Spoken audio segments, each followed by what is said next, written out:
झारखंड आंदोलनकारी और भाषा और स्थानीयता के विषय पर मुखर आवाज उठाने वाले जयराम महतो हमारे साथ मौजूद हैं। राज्यपाल से मुलाकात के लिए राजभवन जा रहे हैं, क्या बिंदुओं पर बात होगी, क्या उद्देश्य है? जी, हम 1-2 सप्ताह पूर्व ही हमने आदरणीय महामहिम को ज्ञापन दिया था कि आपसे हम लोग एक भेंट चाहते हैं, याचना की थी हमने, और उसी के तहत कल रात को फ़ोन आया कि आपकी जो आवेदन था उसको स्वीकार किया गया है। आप लोग राजभवन कल 2:20 में आइए, महामहिम मिलेंगे। तो हमारी जो मांगे हैं स्पष्ट हैं, एक खतियान आधारित 1932 की खतियान के आधारित नीतियाँ, और साथ ही जो 2 वोटर ID, क्योंकि भारतीय संविधान भी कहता है कि एक देश में एक व्यक्ति एक ही वोटर ID का उपयोग कर सकता है। तो हमारे यहाँ कहीं ना कहीं 40 से 50 लाख अवैध वोटर ID हैं, जिस कारण झारखंड को बहुत ज़्यादा नुकसान हो रहा है। तो उन पर चीज़ों पर भी बातें होंगी। दूसरी बात, जो ये 10th और 12th का नियोजन नीति आई है, उसको रद्द करना ही होगा, क्योंकि बहुत सारे ऐसे हैं जो 20 साल से महाराष्ट्र में झारखंडी हैं, जो खतियानदारी हैं, उनके बच्चे वहीं पढ़ के आए हैं, तो वे कहीं ना कहीं से बाहर हो जाएंगे इस क्राइटेरिया में, वे गैर झारखंडी हो जाएंगे। और बहुत सारे लोग ऐसे भी हैं जो रांची में हैं, जर्मनी के हैं, लेकिन वे झारखंडी हो जाएंगे 10th 12th यहाँ करने से। तो ये नीति बेईमानी नीति है,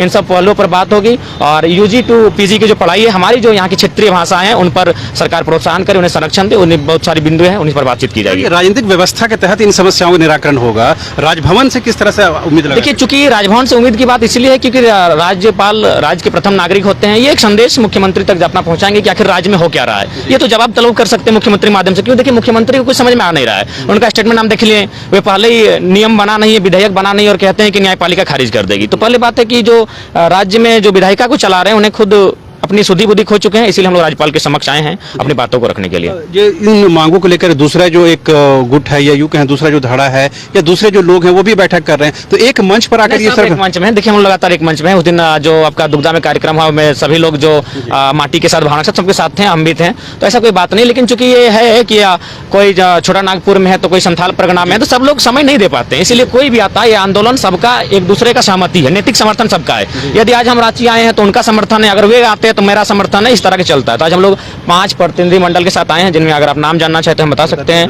हम एक स्वयं हैं, एक गौतम कुमार हैं, एक मोतीलाल महतो हैं, विनोद उरांव हैं, और उत्कर्ष कुमार महतो हैं। ये 5 लोग आज हमारी जो प्रतिनिधि मंडल टीम है 5, उनके साथ राज्यपाल से मिलने जा रहे हैं। आखिर मुख्यमंत्री ने सदन के अंदर कटाक्ष करते हुए कहा कि 4 दिन अगर खेल के मैदान में कोई अनाउंसमेंट कर ले तो वो नेता नहीं हो जाता। जी हाँ, बिल्कुल, उन्होंने इनडायरेक्ट रूप से मुझे ही टारगेट किया, भले नाम नहीं लिया, क्योंकि जो आंदोलन है उसमें से स्पोर्ट्स पर्सन जो चेहरा है, हम स्पोर्ट्स पर्सन रह चुके हैं, काफी ट्रॉफियां मेडल जीते हैं, और फुटबॉल के मैदान में जो आज हमने वक्तव्य जो सीखा अपना, फुटबॉल के मैदान से ही सीखा, इसमें कोई दो राय नहीं है। लेकिन वे भारत इस बात को कहा कि फुटबॉल खेलने वाला अथवा फुटबॉल कमेंट्री वाला नेता नहीं बन सकता है, वे विवेकानंद का अपमान कर रहे हैं, भारत के महान संत। उन्होंने स्पष्ट कहा था कि भारत के युवाओं, तुम्हें अगर आजाद कराना है भारत को, तो उसके लिए तुम्हें फुटबॉल खेलना होगा। इसलिए क्योंकि भारत हिंदू मुस्लिम जाति के नाम पे बटा हुआ था, लोग एक जगह आ नहीं रहे थे। लेकिन फुटबॉल एक ऐसा खेल होता है जो एक जगह पे लाता है। कभी आप फुटबॉल खेल में जाइए जहाँ गांव में होता है, एक जर्सी जो बदबू मारता है, अगला प्लेयर उस जर्सी को पहनकर उतरता है, यानी फुटबॉल लोगों को जमीन से जोड़कर रखता है। हेमंत बाबू फुटबॉल खेले नहीं है, इसलिए इन बातों को नहीं जानते हैं। ये फुटबॉल पर टिप्पणी किया है, यानी विवेकानंद की उस कथन पर टिप्पणी किया है।